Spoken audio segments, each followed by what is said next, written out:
Hello दोस्तों, back pain यानी कि कमर का दर्द एक ऐसी परेशानी है जो बहुत लोगों को होती है। हम में से शायद सभी ने कभी ना कभी कमर का दर्द एक्सपीरियंस किया होगा। चाहे बड़े हों, चाहे बच्चे हों, चाहे बूढ़े हों या गर्भवती महिलाएं हों, सभी को इस परेशानी से जूझना पड़ा है। बच्चों को यूजुअली कमर दर्द या कमर में चोट तब लगती है जब वो भागते हैं, दौड़ते हैं, खेलते हैं और उन्हें कोई इंजरी हो जाती है। यही मेल्स में भी होता है। उन्हें ज़्यादातर किसी तरह की एक्टिविटी करते हुए, झुकते हुए या अचानक से झटके से कोई काम किया उसके कारण ऐसा होता है। बूढ़ों में ऐसा इसलिए होता है क्योंकि उनकी जो बोन्स होती हैं वो कमज़ोर होती हैं, उसमें कैल्शियम और विटामिन डी की कमी होती है, उस कारण बहुत लोगों को कमर का दर्द होता है।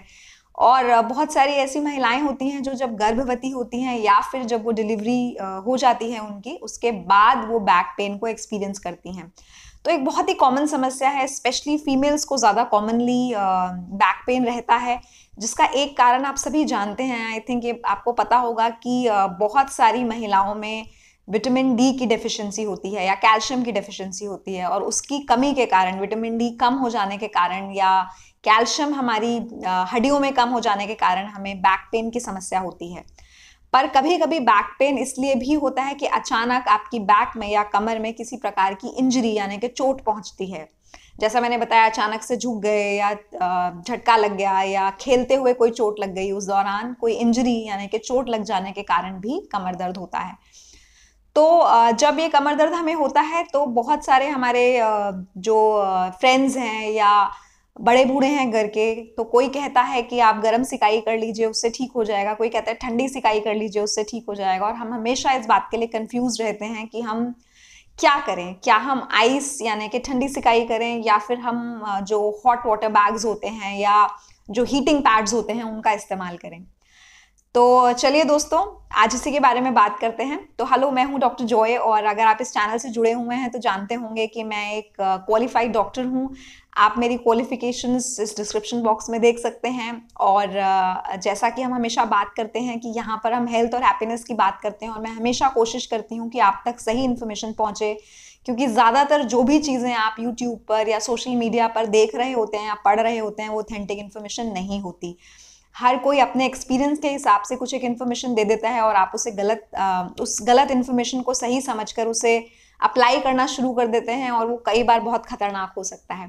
तो आइए आज इस बारे में बात करते हैं और इस कन्फ्यूजन को दूर करते हैं कि क्या हमें उस टाइम पर जब हमें ये चोट लगती है और बैक पेन होता है, गर्म सिकाई करनी चाहिए या ठंडी।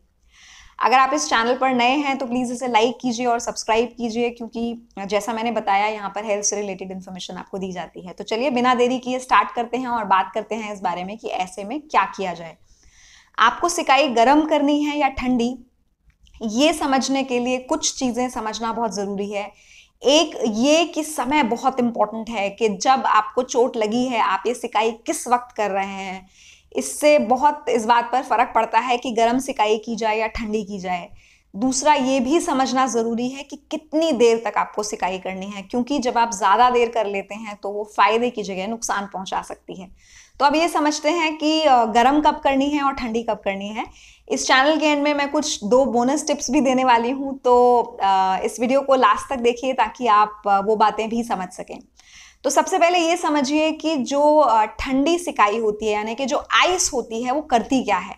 जो हमारी खून की नलियां होती हैं, जिन्हें हम ब्लड वेसल्स कहते हैं, जिनमें खून का बहाव होता है, जब हमें चोट लगती है तो उनके अंदर सूजन हो जाती है। इन्फ्लेमेशन या सूजन जिसे हम कहते हैं वो होती है, और सिकाई का काम ये होता है कि वो सूजन को कम करे। जो रेडनेस हो रही है या जो इन्फ्लेमेशन वहाँ पर हो रही है, उस एरिया को कम करने के लिए और हमें वो सूदिंग और काम इफेक्ट देने के लिए, हमें वो आराम देने के लिए हम सिकाई करना चाहते हैं। तो जो ठंडी सिकाई होती है वो क्या करती है, जो ये ब्लड वेसल्स होते हैं, खून की नलियां होती हैं, इन्हें कॉन्स्ट्रिक्ट करती है, यानी कि इनको ऐसा समझ लीजिए कि इनको दबाती है, खून के बहाव को कम करती है। और जो गर्म सिकाई होती है यानी कि जो हीट होती है, हीट की जो वार्मथ होती है यानी कि गर्माहट होती है, वो इन वेसल्स को डायलेट करती है, यानी कि इनके एरिया को बढ़ा देती है ताकि खून का बहाव ज़्यादा हो सके। अगर आप इस लॉजिक को समझ लेंगे तो बहुत आराम से समझ पाएंगे कि मैं आगे क्या कहना चाह रही हूँ। तो जब आपको चोट लगती है या बैक पेन होता है, अगर वो नई ताज़ी चोट है, यानी कि अगर वो चोट लगने के बाद का आपका बैक पेन है और अभी 2-3 दिन ही हुए हैं, मतलब 72 आवर्स यानी कि 72 घंटे से कम हुए हैं, तो ऐसी स्थिति में आप गर्म सिकाई नहीं करेंगे। ये बात बहुत इंपॉर्टेंट है समझनी। ऐसा बहुत बार होता है कि पेशेंट्स आते हैं बैक पेन के बाद, गर्म सिकाई करने के बाद, और जब मैं उन्हें पूछती हूँ कि क्या किया आपने इस दर्द से रिलीफ हो जाए आपको इसके लिए, तो वो मुझे इस तरह की हिस्ट्री देते हैं कि हमने जो वाटर बैग है, हॉट वाटर बैग है, उसको यूज़ किया था, या हीटिंग पैड तो बड़े आराम से आजकल मिल जाते हैं, हमने उसका इस्तेमाल किया था आराम पाने के लिए, और अब हमसे हिला भी नहीं जा रहा। वो क्यों होता है? वो इसलिए होता है कि देखिए, ये समझिए, जैसे मैंने बताया, आइस का काम होता है जो वेसल्स हैं उन्हें कॉन्स्ट्रिक्ट करना, यानी कि खून के बहाव को उस वक्त कम करना। उस वक्त बहुत सूजन होती है, नई नई चोट होती है, खून का बहाव ज्यादा होता है। उस समय अगर हम हीट यानी कि गर्म सिकाई करेंगे तो वो बहाव और बढ़ेगा, वो इन्फ्लेमेशन और बढ़ जाएगी। आइस से वो कम होगी। आइस दो तरीके से काम करती है। एक, वो जो स्वेलिंग है उसको तो कम करने का काम कर ही रही है, जो इन्फ्लेमेशन है उसे कम कर रही है, पर उसके साथ साथ वो नमनेस भी कॉज करती है, मतलब वहां पर सुन्न हो जाता है थोड़ी देर के लिए वो जगह, ताकि हमें जो आराम है वो मिल सके। पर इसके लिए हमें ध्यान रखना है कि एक, हमें जो ठंडी सिकाई करनी है, इनिशियल जो 48 से 72 आवर्स हैं, यानी कि जो शुरू के 2-3 दिन हैं, उसमें गर्म सिकाई मत कीजिए, वो आपके लिए और ज़्यादा ख़राब हो सकती है। ठंडी सिकाई कीजिए, पर ये भी समझना है कि आपकी सिकाई का ड्यूरेशन क्या होना चाहिए। जब आप आइस से सिकाई करते हैं या कुछ बर्फ वगैरह का प्रयोग कर कर सिकाई करते हैं, तो उस टाइम पर आप जब उसे रखते हैं अपने उस एरिया में जहां पर आपको चोट लगी है, जहां दर्द हो रहा है, उसको आपको 20 मिनट से ज़्यादा नहीं रखना है। अगर आप उसे 20 मिनट से भी ज़्यादा इस्तेमाल करते हैं तो वो उल्टा इफेक्ट कॉज करना शुरू कर देती है। मतलब जो मैंने बताया, वेसल्स को कॉन्स्ट्रिक्ट होना चाहिए, खून का बहाव जो कम होना चाहिए, अगर बहुत देर तक आइस वहाँ रहेगा तो फिर धीरे धीरे वो डायलेट होना शुरू हो जाएगा, और जो भी कारण से हम ये कर रहे हैं वो फिर हो ही नहीं पाएगा। मतलब आराम के लिए हम ऐसा कर रहे हैं कि सूजन कम हो जाए, और वो नहीं हो पाएगी। तो शुरू के 2-3 दिन गर्म सिकाई नहीं करनी है अगर आपको नई चोट लगी है, तो ताज़ा ताज़ा चोट है अगर, तो जब वो चोट धीरे धीरे पुराने होने लग जाती है तो इन्फ्लेमेशन कम हो जाती है, जो दर्द होता है वो भी कम हो जाता है, तो बहुत तेज पेन होने की जगह आपको डल एकिंग पेन होना शुरू हो जाता है। मतलब पेन तो हो रहा होता है पर आराम आपको नहीं हो रहा है, पर ऐसा होता है कि कम कम हो रहा है पर परसिस्टेंटली दर्द हो रहा है। जब आप उस सिवियर पेन से, यानी कि बहुत तेज पेन से, उस डल पेन की तरफ आ जाते हैं जो 4-5 दिन के अंदर हो जाता है, तब आप गर्म सिकाई करेंगे। क्योंकि गर्म सिकाई का काम होता है, जो गर्माहट होती है ब्लड वेसल्स को डायलेट तो करती है। उस समय हमें जब सूजन क्योंकि कम हो चुकी है, ब्लड वेसल्स के डायलेट होने से हमें कोई परेशानी नहीं होगी, तो वो एक सूदिंग इफेक्ट देती है और हमें उस हीट के कारण आराम मिलता है। इसीलिए जो हीटिंग पैड्स होते हैं वो इस्तेमाल किए जाते हैं, या हॉट वाटर बॉटल्स जो होती हैं वो इस्तेमाल की जाती हैं। और ये भी आपको ध्यान रखना है, जैसा मैंने बताया कि जब आप आइस का इस्तेमाल कर रहे हैं 20 मिनट से ज़्यादा नहीं करेंगे। हॉट वाटर बैग भी जब आप इस्तेमाल कर रहे हैं तो उसे प्लीज़ आप 30 मिनट से ज़्यादा इस्तेमाल नहीं करेंगे एक ही टाइम पर। मतलब आधे घंटे से ज़्यादा आप कॉन्स्टेंटली अपनी चोट पर उसको लगाकर नहीं रखेंगे, क्योंकि अगेन वो डेंजरस हो सकता है। और अगर आप बहुत ठंडा रख रहे हैं तो उससे फ्रॉस्ट बाइट का डर हो सकता है, या फिर आप बहुत गर्म रख रहे हैं तो आपको बर्न यानी कि वहाँ पर जल सकता है, चोट पहुँच सकती है।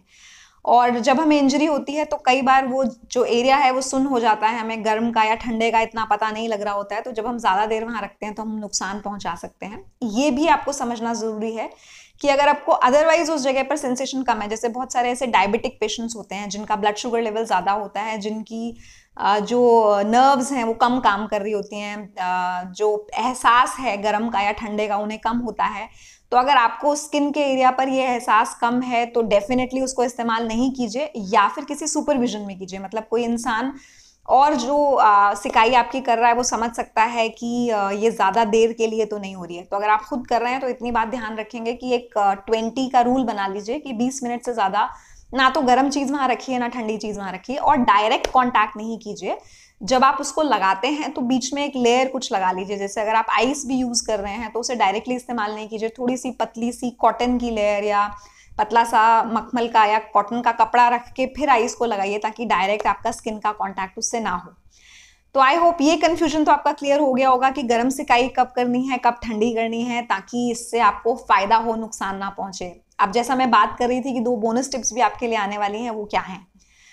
वो ये कि अगर आपको चोट लगी है तो एक चीज़ जो होम रेमेडी की तरह आपका काम करती है और बहुत फ़ायदा पहुंचाती है, वो होती है हल्दी वाला दूध, टर्मरिक मिल्क। हल्दी का जो दूध होता है, हल्दी जो होती है वो एंटी इन्फ्लेमेटरी होती है। मतलब उसके अंदर ऐसे तत्व होते हैं जो सूजन को कम करने का काम करते हैं, एंटीऑक्सीडेंट भी होते हैं और एंटी इन्फ्लेमेटरी भी होते हैं। तो अगर आपको चोट पहुंची है तो एक वार्म मिल्क में गुनगुने या फिर गर्म दूध के अंदर आधा चम्मच आप हल्दी मिलाकर पी सकते हैं। मीठा पसंद है तो उसमें शहद भी मिला सकते हैं और उसको इस्तेमाल कर सकते हैं, जो बहुत फ़ायदा करती है। दूसरी बोनस टिप ये है कि एक चीज़ जो बहुत ज़रूरी है उस इंजरी को कम करने के लिए, उस पेन को कम करने के लिए, वो है कि आपको एडिक्वेट रेस्ट करना है। मतलब जो आपका रात का सोने का टाइम है वो बहुत इंपॉर्टेंट है और उस पर आपको कॉम्प्रोमाइज़ नहीं करना है, क्योंकि जो मेजर रिपेयर हो रहा होता है, जो हमारी जो भी क्षति, जो भी नुकसान हमारी शरीर को, हमारी रीढ़ की हड्डी को, हमारी बैक को पहुंचा है उस चोट के कारण, उस दर्द के कारण, वो जो उसका रिपेयर है, जो उसका ठीक होने का प्रोसेस है, वो सबसे ज़्यादा रात में होता है। तो उस टाइम पर आपको अच्छी नींद लेनी है ताकि हीलिंग प्रोसेस जो है फास्ट हो सके। प्लस इसके साथ विटामिन सी लीजिए, विटामिन डी लीजिए। जैसा मैंने बताया, बहुत लोगों में विटामिन डी कम होने के कारण बैक पेन होता है। तो अगर आपको कॉन्स्टेंटली चोट नहीं लगी है पर कॉन्स्टेंट बैक पेन रहता है, हमेशा ये पीठ का दर्द, आपको कमर का दर्द रहता है, तो प्लीज़ अपना विटामिन डी चेक कराइए। बहुत लोगों में कम होता है और अपने डॉक्टर से मिलकर प्रॉपर सप्लीमेंट लीजिए। अपने आप ही ऐसा नहीं करना है। ज़्यादातर लोग क्या करते हैं कि जो सैशेज होते हैं विटामिन डी के, हफ्ते में उन्हें लेना शुरू कर देते हैं एक सैशे, ये सोचकर कि इतना हमारे लिए काफ़ी रहेगा। ऐसा नहीं है। आपको डेफिशिएंसी है, इनसफिशिएंसी है, आपके लेवल्स क्या हैं विटामिन डी के, उसके हिसाब से ये तय किया जाता है कि आपको विटामिन डी का सप्लीमेंट रोज़ लेना है या हफ्ते में एक बार लेना है या पहले रोज़ लेना है, बाद में उसे हफ्ते में एक बार कर देना है। तो अपने आप अपने हिसाब से वो डोज एडजस्ट मत कीजिए। अपने डॉक्टर से मिलिए, वो आपको बेहतर बता सकते हैं कि आपके लिए क्या करना इस वक्त उचित होगा। आई होप इस जानकारी से आपको फ़ायदा मिलेगा एंड गलत सिकाई नहीं कीजिए, नुकसानदायक हो सकती है। सही कीजिए, इससे आपको फ़ायदा होगा। एंड इसी के साथ अलविदा कहना चाहूँगी। फिर मिलेंगे और फिर बात करेंगे ऐसे ही सिंपल चीज़ों के बारे में, जो हैं तो बहुत छोटी चीज़ें, पर जो हम गलत करके या गलत इन्फॉर्मेशन जब हमें मिलती है उसको यूज़ करके हम अपना नुकसान पहुंचा देते हैं। आई होप आपको ये चैनल पसंद आ रहा है। प्लीज़ इसे लाइक कीजिए, सब्सक्राइब कीजिए और कमेंट बॉक्स में प्लीज़ लिखिए कि इसके बारे में आपको क्या नई जानकारी मिली है, क्या ये वीडियो आपके लिए यूज़फुल रहा या नहीं। और कुछ भी और जो आप जानना चाहते हैं हेल्थ से रिलेटेड, उसके बारे में मुझे कमेंट बॉक्स में बताइए, ताकि हम और ऐसे वीडियोस बना सकें जो आपको अपना हेल्दी रहने में और हैप्पी रहने में हेल्प कर सकें। इसी के साथ गुड बाय कहती हूँ। Goodbye and take very good care of yourself. Thank you for watching this.